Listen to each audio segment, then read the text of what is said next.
So welcome so much to this first episode of our production of the trending topics. And I'm so happy today to bring before you our invited guest for this discussion, as we shall be discussing about very real practical matters in our contemporary societies. I want to bring before you Brian Mosoti. He's a professional, actually he's a doctor, and he's going to be very helpful in this discussion. Let me just give him 1 minute to say hi before I go to the next guest. Hello, to those who are watching, welcome to this episode. I'm Brian Mosoti, a doctor, and welcome as we tackle this topic. Thank you so much, Daktari. I want also to welcome John Thiga. He's also one of our guests. Feel most welcomed. You can also say something before we start off. Okay, welcome all. My name is John. I'm a psychology student and I feel interested in this topic. Thank you so much. The third person who is also our guest, the only lady in this panel, Sister Deborah Onchari, also feel welcomed. You can say something before we start. Okay, welcome everyone. My name is Deborah, and I really appreciate the opportunity that God has given me to minister to you through this topic. Thank you so much.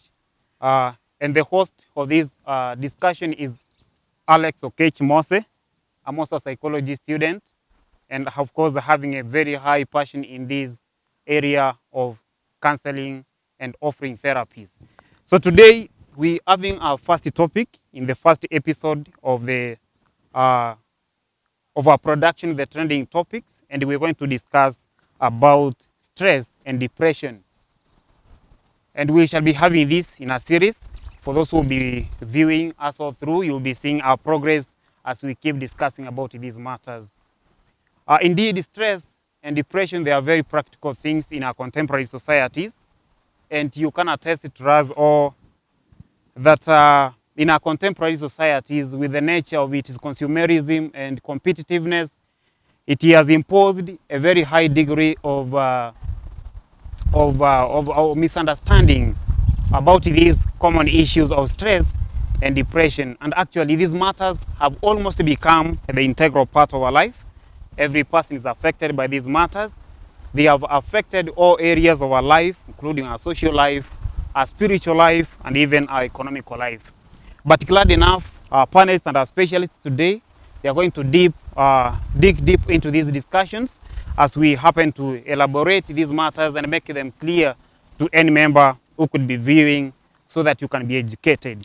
So welcome so much, my panelists, and I hope we shall be together as we discuss this. Just to start off, as we're discussing about stress and depression, I would like my guests today to make it clear to us all, what does it really mean when we speak about stress and depression? Sister Deborah, Yes. what is your understanding about stress? How do you understand this term from your experience? What do you understand by the term stress?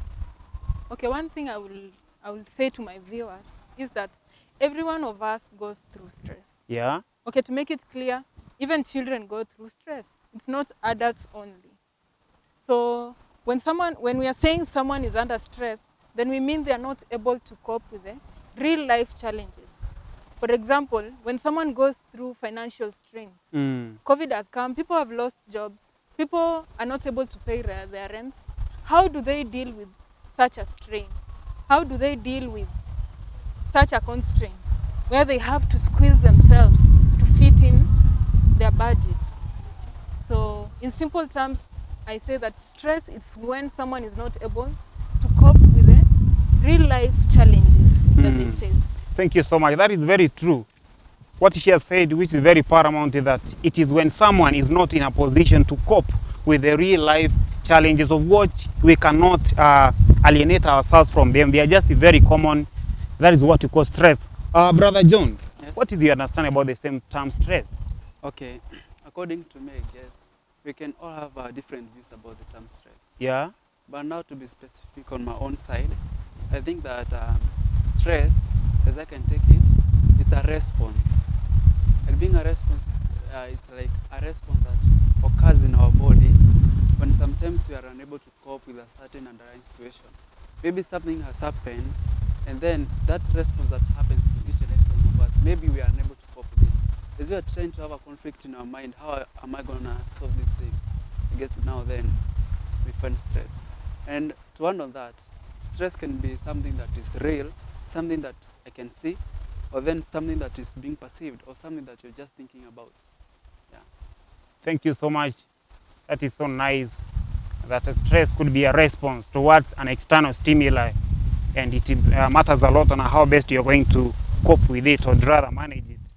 Another topic that also we're handling is about depression, which is more of a disease actually. We're going to learn more that stress is the one that leads to depression, and we need as well to understand what it means, the term depression.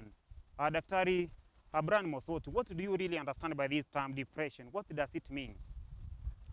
Thank you, Brother Alex, for that. And just to highlight unto the viewers is that, first of all, for us to handle stress, we must know stressors.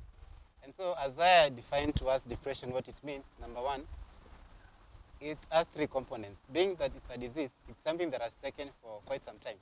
So it's a condition in which, first of all, number one, a person experiences a depressed mood, in that he has his low moments for most times of the day. And then number two, the things which he or she used to do does no longer have pleasure in them, nor does he enjoy doing them, something called anhedonia. And number three, it is a condition in which someone does not has a low self-esteem. Then part two, has low objectivity to life, and it gets so bad so much that even his eating and sleeping becomes a challenge to him. He may lose weight, he might gain weight, and it can go to a condition in which, being that the longer the duration, some of them might end and even desire to end their life, like they have suicidal ideation. So having a depressed mood, loss of interest in what we are used to do, and number three, having the low self-esteem, no desire for what you are doing, loss of interest, all defines with it what depression means. Okay, thank you so much. That is very clear. Depression indeed is a very real thing in our contemporary societies. And as we keep discussing, of course, we're going to learn that stress and depression, these are things that no one is immune of them. I was so glad when my sister was saying that even the children, they are even stressed. The adults are stressed. The people within the bracket of the age, they're also stressed. No one is immune of these encounters. But then we need to understand what is really causing all these kind of calamities, mental calamities. What is really causing stress? Is it lack of finance? Is it lack of enough, food? What is really causing stress according to your understanding, maybe experience, Deborah? Okay, there are many causes of stress. Yeah. Now, the causes of stress, for example, that affect mostly the youth is different from maybe the adults. Yeah. For example, like here in school, what can cause someone to be stressed? For example, if you're supposed to sit for a cut and you're not prepared well, see, that can be stress. Yeah. And by the way, I forgot to say that stress can sometimes be good. Because not even sometimes, all the time, stress is good. Because if you're stressed, you're able to work towards meeting a certain deadline. So other causes, like I said, when you are having a heartbreak, for example, you are under stress. You're under stress. At that given moment in time. Yeah. So when you are not able to pay your school fees, you are under stress. So it depends with the age, because sometimes even technology makes us to feel stressed. For example, if I'm using maybe a platform like Instagram to compare my life with the celebrities' lives, and I'm not in a position to be like them, what will I be subjecting myself into? Stress. Stress. So the way we cope is what determines. But there are many things, there are many strains that are around us that cause us to be under stress. Yeah. Thank you so much. One thing that she has mentioned is very clear, that we even have a positive stress. Someone can be stressed towards a positive goal. For example, someone having a promotion in a job, isn't it? Yeah. These people will keep thinking of when shall this day come so that I go maybe for the interview. They keep thinking about it, and in the same process, they get what? Stressed, isn't it? But then, we also need to understand this. You mentioned the lack of maybe fee. It could be maybe heartbreaks, because these things are very common, Brian. then what really causes this stress? Is it really the lack of fee? Is it the issues with heartbreak? Because they are common. Every person lacks enough financial support. People find challenges in their social relationships. Now, what is that specific thing that now subjects someone to stress? Thank you for that question, Brother Alex. And just to remind our viewers, I'll be so unfair to give us a typical definition of the causes of stress. And allow me to address that as I answer that question. Number one, there are life events which can precipitate to stress. We've talked about breakups, loss of a family one, loss of a beloved. Number two, things in life can push us to having stress. Sure. Like, for example, you are living in a COVID time. Some of us have lost jobs. Economic time is hard, and now you want to live and survive. So how do we go about it? Some, due to loss of a job, losing a beloved one, and being that in an exam, you can struggle to read but then you fail. Now that comes with us now. When that is happening, they are called stressors. What now precipitates what you call a stress? Now the body tries to adjust. And I tell us of something called cortisol, called the stress hormone. Sure. Whereby now, when you're not able to cope, now that hormone goes up. And with other hormones like serotonin, comes in, whereby now, you are trying now to adapt with it. But when you're not able to cope with them, is now you can tell somebody that they're going through stress. For example, we are in a family, our parents are the only breadwinners. But unfortunately, they get involved in a road accident and they pass away. So that becomes a stress because the stressor is the death of our parents. Now how do we go about it? Because we are children, for example, we are students, we can't fend for ourselves and even our younger siblings. How do we go about it? And so the body tries to see, am I able to cope? If I'm not able to cope, then I'm under stress. Okay, that's so nice.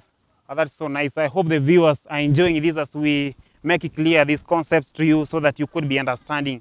Daktari has mentioned the cortisol hormone.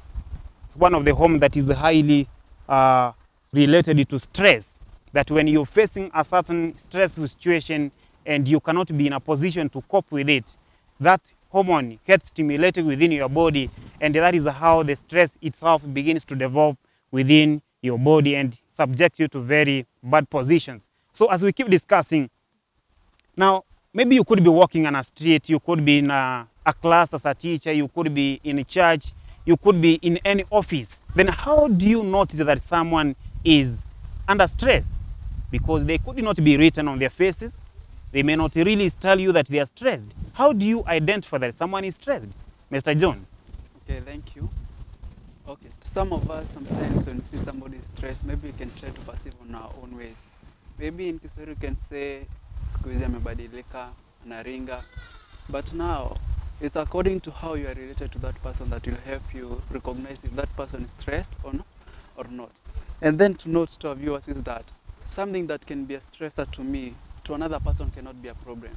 And so it becomes hard for us to understand that this something is hard for another person, and if them asking, here too, you get it. Like they're wondering, just that small, that little thing like that, ndio inafanya mtu akwe stress. And to be precise is that to notice if something is stressed, one thing you can just look at their lifestyle, and also the way they are having their diet. Because sometimes you find somebody was eating very well, and then they have started then taking this sugary food, changing their way of life, changing even their way they are communicating to people. And sometimes people become aggressive. They become angry very fast. Like you just tell them something small, then they are like furious. And I guess another thing that can make me identify somebody stressed is about how they are managing. If now we are in campus, you'll find some people are skipping classes. Maybe they are sleeping the whole day. They are doing nothing. They are not even necessarily sleeping, but they are just sitting on the bed, just thinking about things, on which I guess thinking does not help in any way. Thank you so much. Thank you so much, Brother John, for clarifying on how you can identify that someone is stressed. From a more of a biological view, Dr. Brian, how can you identify the various changes in someone's body that maybe could be the reasons why you could be in a position to say someone has been stressed? Thank you. Number one, let me be clear. The moment you're born to this world, you're already under stress. This is a competitive world. Yeah. So that means with the desire to achieve, to meet targets, to survive in this very bad old world, we have to be under stress. And as you had earlier mentioned, stress is very good. It pushes us to achieve targets, Sure. to beat deadlines, and above all, to do what we desire. But if I'm not able to meet that challenge and the target at hand, surely I must do something.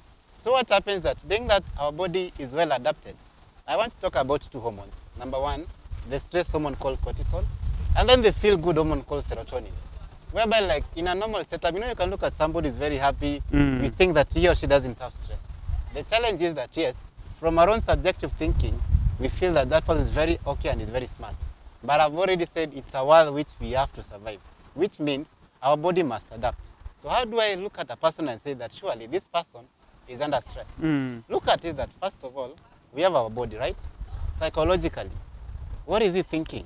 You know, sometimes you can be in a class, somebody's already thinking very far, very deep, and not even what is happening on the ground. Maybe you ask him a question and the answer he or she gives you, you Very show surely relevant. something is very wrong. And number two, there is now the behavioral called the autonomic nervous system. You can look at him, he's sweating, the heart is beating fast, Sure. he's anxious, and he's all desiring to do things in a quick way. Like maybe you can plan, like for example, you're going out with somebody, then tells him, you tell him, "All right, I'm coming in 10 minutes. Then lo and behold, with the Kenyan system, we take 1 hour. Someone will have to call me, hey, where are you? We are getting late. So already himself is not feeling well. And even now looking at the person himself, you can feel like, first of all, he's sweating, he's anxious, not ready. Somebody called fidgeting, moving up and about, trying to do something. And now when I look at him, now I examine him or her, I can look at his blood pressure is very high, the heart rate is very high, and even in himself, he doesn't feel okay. Sometimes you can have what you call butterflies in your stomach, in quotes, right? Yeah. Someone feels that and his skin is going. And so that really makes you think that, fine, I have to talk with this person to find out surely what is happening. Because now, with that stress, if he is not well sorted, it goes in what you call depression. Someone is very low, is not in his normal sense, maybe you used to talk, used to laugh, but all of a sudden it's just quiet, loses touch with friendship, doesn't want to talk, and again, he's just in himself. Oversleeps maybe, he doesn't sleep maybe, no need for appetite. And unfortunately, whatever he's thinking is remembering, oh, I miss my grandmother, I wish my father was there. Then even said, why do I desire to live in this world? What you call suicidal ideation. And having no pleasure in existing because he or she feels that this world is not mine. I need a better place. And so all that in itself can tell us that surely something needs to be done. And to point of note is that I can be depressed, but I have other issues.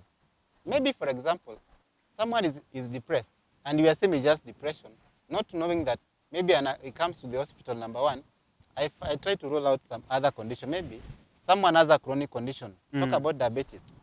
Being that it's a disease that I have to live with it, I must be informed. Maybe how do I buy those kits to measure the glucometer, the drugs, you have a family, and in himself doesn't feel okay. So you can try to find out this person has stress or has depression without forgetting the cause of it all. So what you do, when a person comes and we assume or you are being told that he's under stress, we try to find out any other cause of depression or stress. Thank you so much. And one thing also that we should be getting out of this discussion is that there is a criterion for identifying if someone is stressed or depressed. Before someone, maybe this could be a mental health professional, before you come to more certain conclusion that this person is stressed, you cannot just look on one sign and conclusively say this person is depressed or stressed. There is a criterion that includes several more other signs, so that when you bring them together, you will be in a better position to stand and say the higher chance that this person could be under this kind of issue. But also, very interestingly, we have areas of specialization, people who are going to learn, people who are learning on how best they can help people who are stressed and depressed to cope with their challenges. And this one in general, we call them the mental health service providers. Here we have psychologists, we have doctors, we have psychiatrists, and we even have social workers, isn't it? Yeah, actually, it is very wide. And then the question is, I would just like to discuss about this, Deborah. You will help us understand then, if someone is not in a position to cope with stress and depression during a counseling session, what is really what role do you play to help someone cope with their stress? Or rather, how easy do you find it to make someone cope with their stress or cope with their depression? How do you find it easy? Or what is your role in this exercise as a counselor? Okay, personally, I'm a counselor under training, and one thing I can tell my viewers is that counseling is very, very important. I know we are Africans, we are tuned that it's not good to share our problems with other people, but sometimes our problems can get out of hand. Sometimes you cannot be able to deal with them as an individual. Sure. So I think one thing, before I speak anything else, one thing is to advocate for professional counseling. Going and seeing a trained and a professional counselor. And then through the counseling sessions, you actually, as an individual, you have to have an open mind. Be willing to work with your therapist. Be willing to go through the steps with the therapist, because if it's one-way effort, then you're not going to get any help. And then I thank God that this is a Christian setting. So if you happen to meet with a Christian counselor, well and good. Because us as Christians, through our spiritual journey, the spiritual work helps us to cope with stress. As much as the counselor will lead you through unwinding the negative thoughts that you have, they will also help you through your spiritual journey, because we know there's a mighty God who is able to help us deal with our stresses. So personally, I say that there's a big role that a counselor plays. Don't look at the money that you have to pay them. Look at the services that you receive. Sure. Because this counselor is able to lead you through, for example, someone who is depressed, they will always say that I am the problem. I am useless. I am worthless. So the counselor will help you restructure your thoughts, restructure your beliefs into positive. For example, I am useful. I can make it in life. I can go through this through the help of God. So I think it's important to see a counselor, and it should not be neglected at all.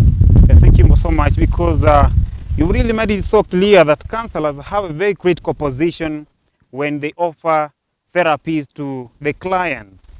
And one thing I could also like us to discuss, Elder Brian, you're going to speak about it, is when we have a client who is under stress, under depression, as a mental service health provider, you're just helping this person to realize the cause of their stress.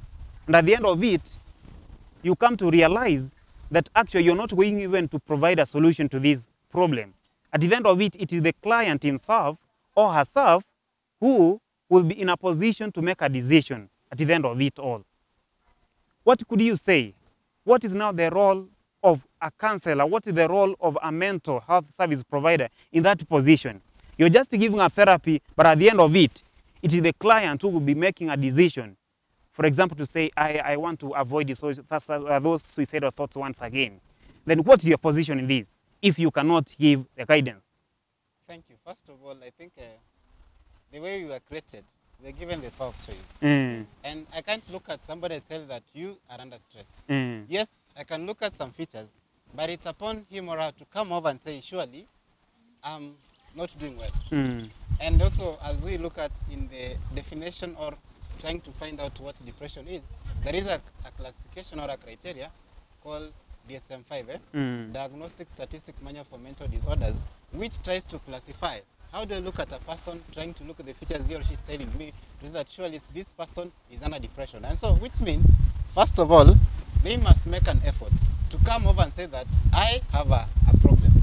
But as we all understand, we are in a social world. In a social construct, maybe part of our family members may not be doing well. You can try to look at him or her, you say that this person needs to go to see a doctor or a counselor or even a psychologist. What it means, it doesn't have to mean that it's only the person, him or herself, because many of them they still insist. Which means, number one, mental health is as common as even these lifestyle diseases. Like depression is a disease which needs to be treated. So number one, it's upon all of us to try to identify, because as even the patient comes over, you might be able to learn things which you didn't find. So what needs to be done? When the patient comes by himself or herself or is being brought, we first of all appreciate those who come, because first of all, they need help. And so we must do our very best to try to say, fine, how do you help? So in helping, there is a way we do. Like in management of stress and depression, we call the biopsychosocial model. You know, many of us are used to find, daktari nataka dawa. Fine, I'll give you medicine. But it's not the medicine which will heal you. It's the positive attitude or the commitment of the patient to take those medications as he or she is being told to take it all. But another thing which is very clear is the psycho and social model. Social model in that, for example, this disease or managing stress, we need our neighbors, we need our relatives, we need our friends to help us tag along. Because for me to adjust to a situation, I need some backing. That is why we are being encouraged. Please, if you go to church, tafadhali endeni kanisa. If you love about music, listen to music. If you love about going and just looking at the nature and appreciating, it can help you relieve yourself from what is pushing you into stress or depression. And talk about psychotherapy. It's not me to tell you what's your problem. You come to me and open up. Sure. Opening up, we say sharing is caring, right? Yeah. The more we open up, the lesser the burden is in us. That guilt in us. It is so the best thing is that when the patient comes to me, it's not my duty to help him heal, but his commitment to tell me what he or she exactly is going through, and then I provide a solution. Fine, this is the way to go. How do you feel it? Because it's more of a talk therapy. And now the point is that let's talk it out. I cannot force somebody to talk to me, but it's this commitment to tell me that, fine, I'm going through this. How do I adjust and how do I cope? It's called coping mechanism, whereby I have to talk. Deborah just talked about narrative theory. Like, as a counselor, you listen and let the person speak. Speaking is very good because that helps you to express yourself. Because as you express, someone can look at you and say, fine, this person surely yenyewe amepitia mengi. And that can help you to see the next course of action. Thank you so much, Daktari. And all these models are very important in counseling. The biopsychosocial model, the psychosocial model, all these together will lead to a result that is very effective. Someone shall have been helped out of their encounters. But then, one thing that we are realizing is that the psychotherapy itself is a very good exercise, because you will have a client, the client will open up, and you will happen to know what is their problem. What do you think are some of the codes and principles that you should exercise as a counselor to enable your client to open up, to enable your client to develop trust in you, to enable your client even, believe in your services? What do you think should you be doing as a counselor? Okay, in counseling, Yeah. there are some of the rules that there's something known as contracting. Contracting. The first time you meet with a client, there are some of the things that you do with them. But first, if you're a warm person, like for example, when the client comes, you are able to make that conducive environment. Like, welcome them, make them feel at home. When someone feels at home, when someone is comfortable, they are just able to naturally open up. Sure. Because if this person was not able to tell a family member, and they come and meet someone who is willing to listen to them, someone who is welcoming to them, someone who is friendly to them, they will definitely open up. And then another thing, in counseling, everything is private and confidential. Sure. That is what makes the client to have the confidence to trust in you. Because I know when I tell you my story, I won't hear it outside. So when it's actually, I can say, ethical principle that you have to maintain privacy and confidentiality as a counselor. Very true. And then another thing, you have to make it clear to the client that you are not going to give instructions. Yes, you are not going to tell me your problem, then I advise you on what to do. It's a collaborative relationship. Like, it has to be an agreement. you have to collaborate. You have to work hand in hand with me, because it reaches a point where the counselor is now supposed to give options to the client. For example, you tell me you are under stress or under depression. I'm not going to decide for you. I think Brian said that God has given us the power of choice, and the same applies to counseling. The only difference, you might not see the counselor giving you that option, but they will always tell you, what if you do this and this? What if you consider doing this and this? But not telling them, do this.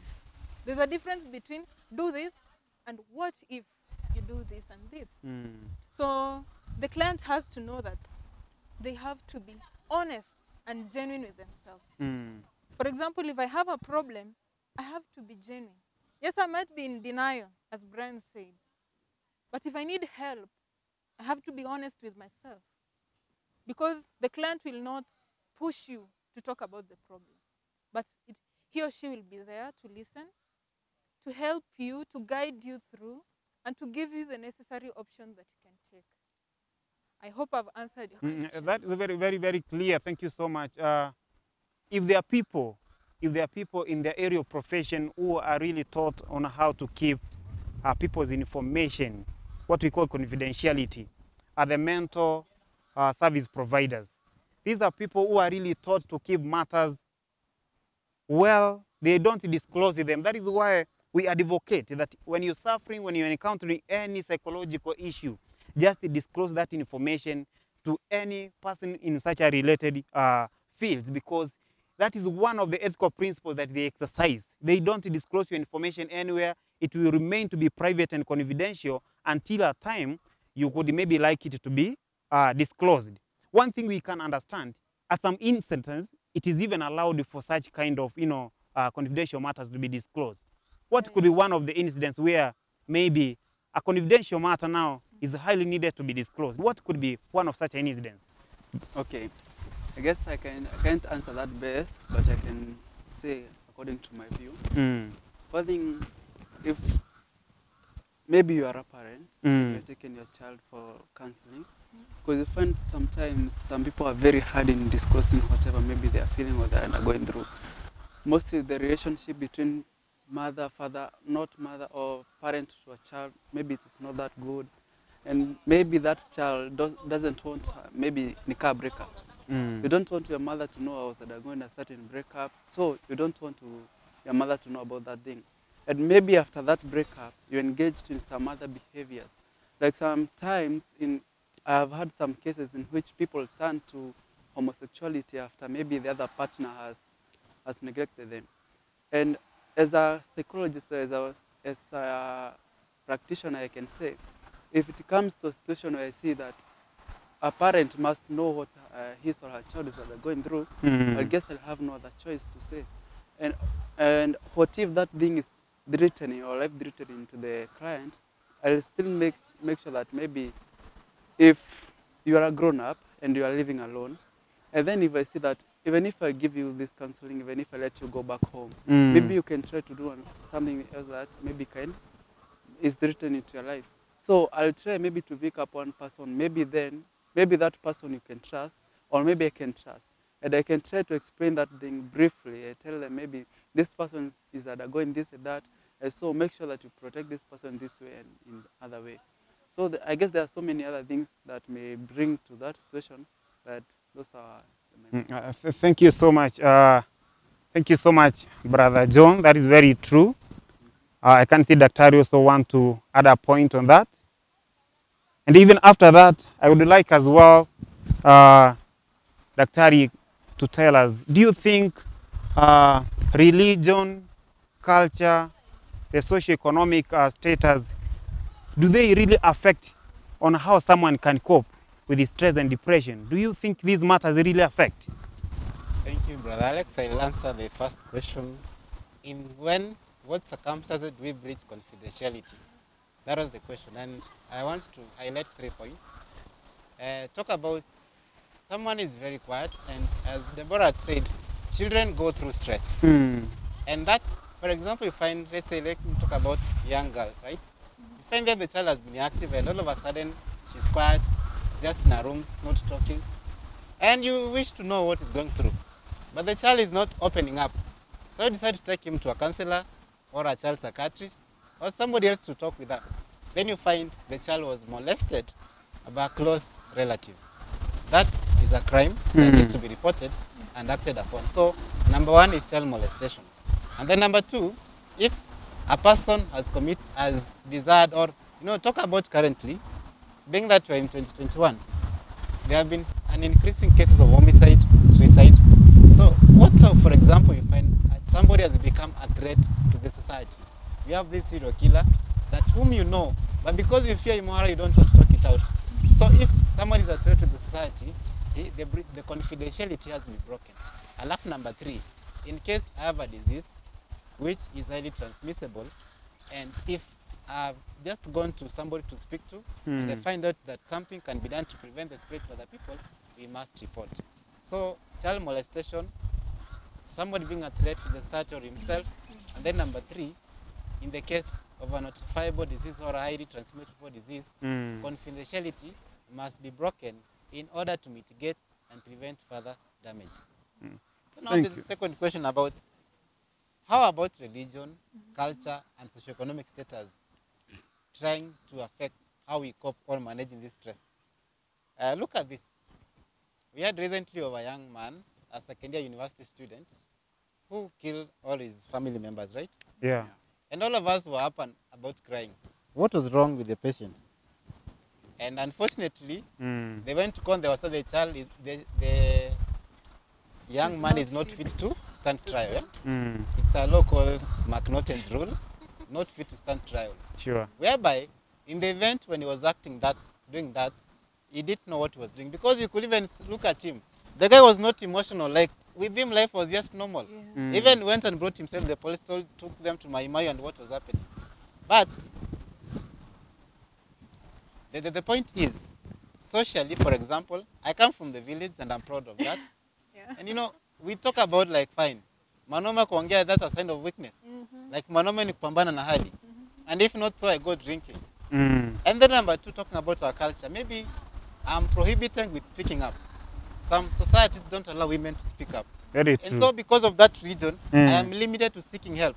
Or number two, I have no money. Fine, I must pay pesa to go and see maybe somebody else. And that is limiting me. So the point is, even our religion, I talk about some cultures which don't even allow people to go to hospital. Like you are sick, you just continue suffering, they pray for you, and unfortunately you pass away.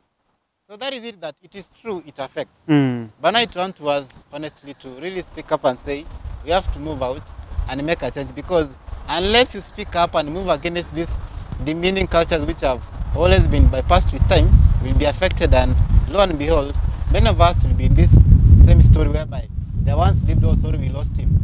Yet something could be done. So let's stand up. For example, let not money be an hindrance. You may not be able to go to a psychiatrist, but you can see a pastor.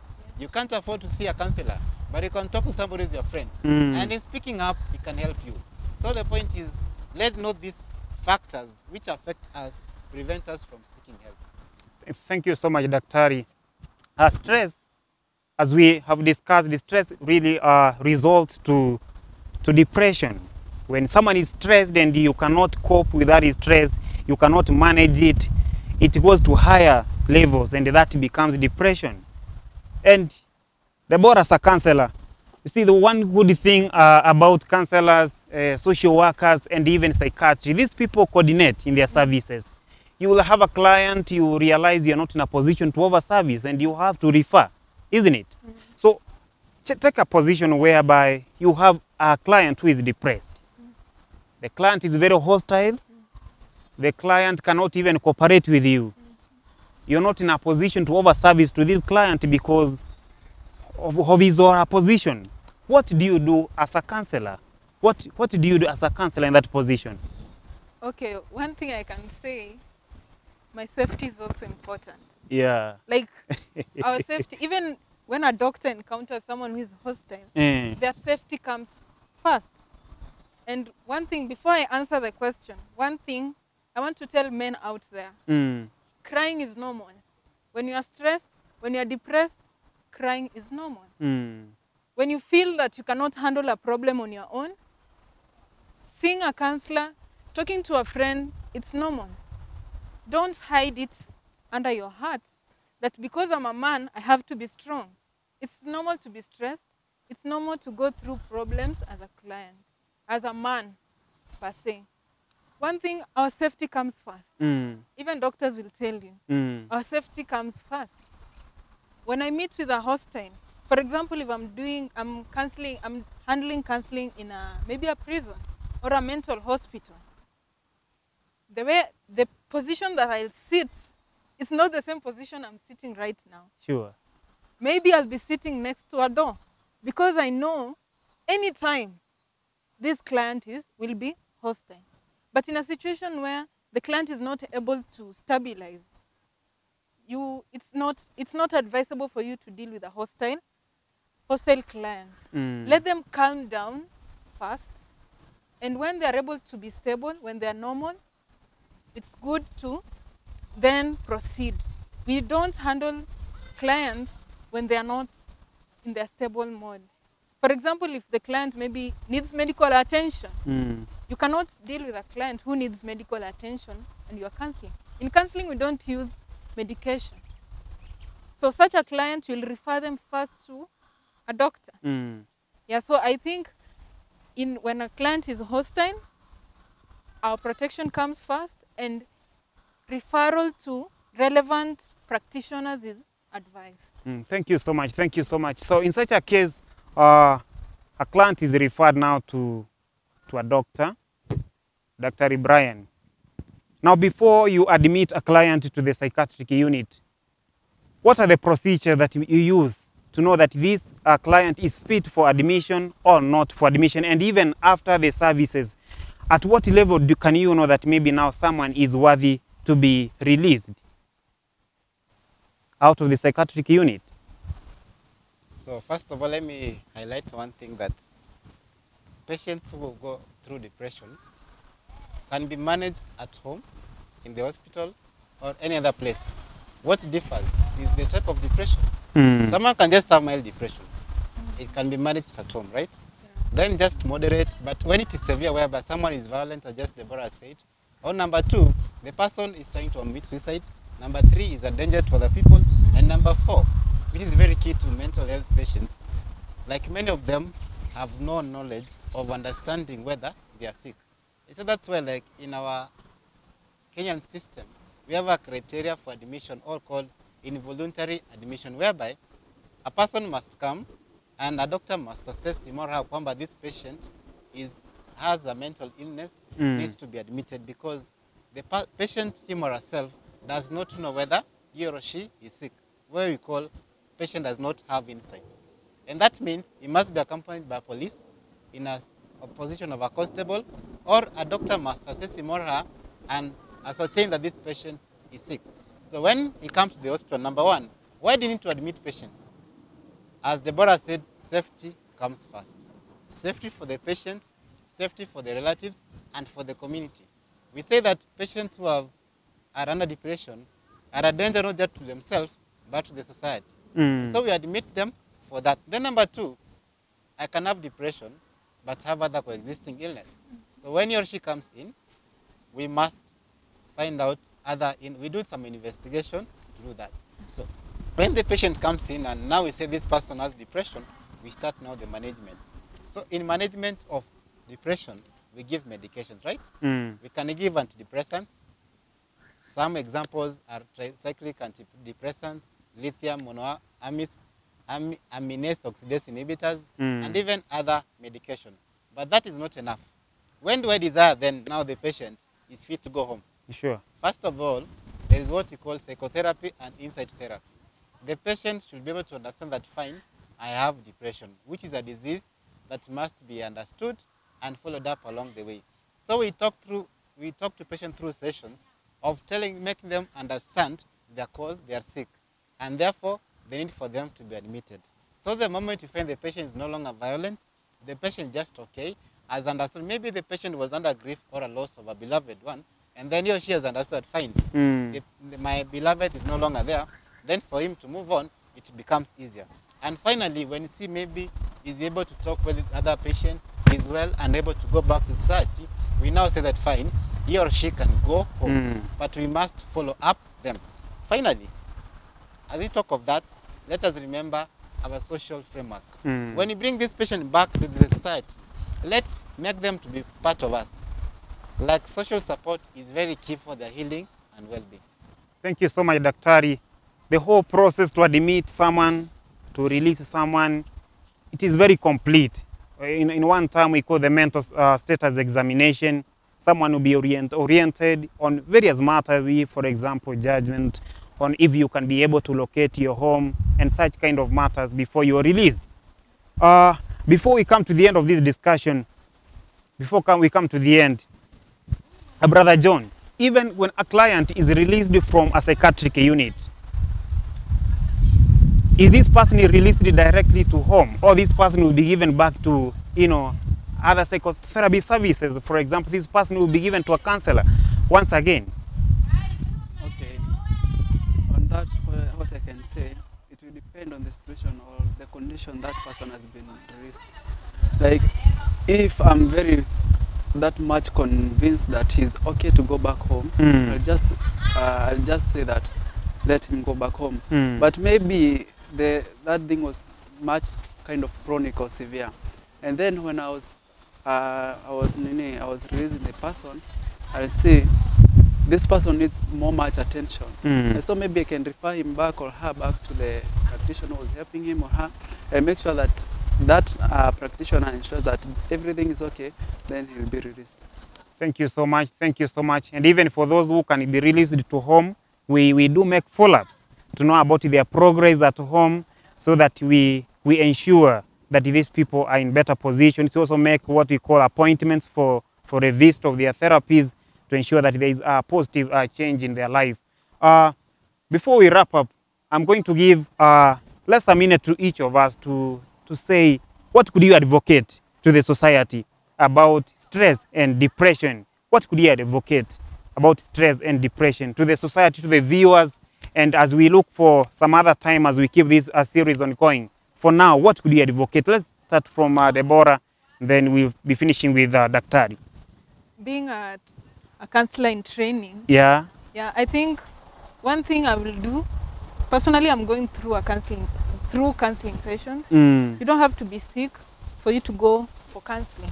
wow. Actually, stress is something that we face every day. So personally, I will advocate for counseling. Go for counseling. Social support is also important too.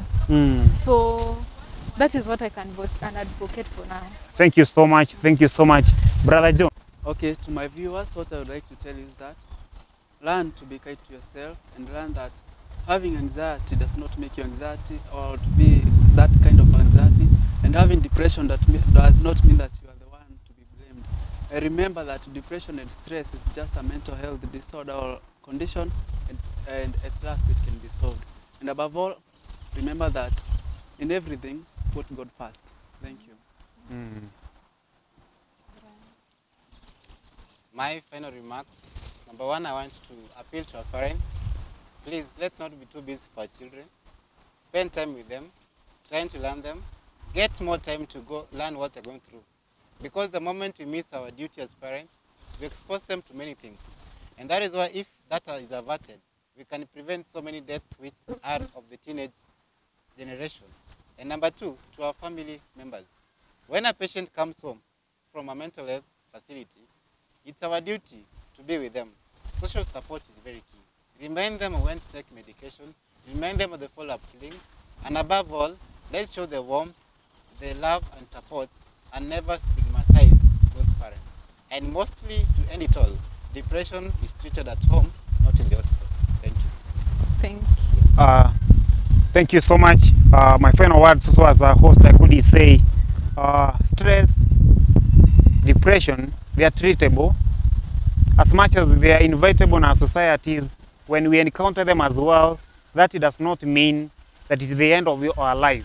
There are solutions to them if only we open enough, if we go for the professionals, and we will be ready for a solution. For sure, we shall find a way out of it.